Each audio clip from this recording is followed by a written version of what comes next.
Welcome to the production site of Körber Pharma in Switzerland. Here in Graz, we manufacture packaging machines for the pharmaceutical, biotech and life science industry. Today, we will have a closer look on a top-load cartoner that has been configured with an automated material supply for booklet trays.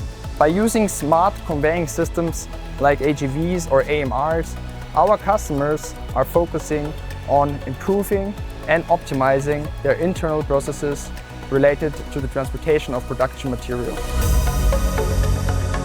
I work for Körber Supply Chain, where we design and implement turnkey interlogistics solutions for our global customers. Within my responsibility for sales in the pharmaceutical industry, I am collaborating side by side with my colleagues from Körber Pharma to serve our customers highly automated solutions. This shown use case of AMRs serving materials for a pharma production line is the next logical step for our customers. In our specific case, the client has chosen to automate the loading of 3 booklet tray feeders in order to achieve higher flexibility and efficiency in their internal material flow.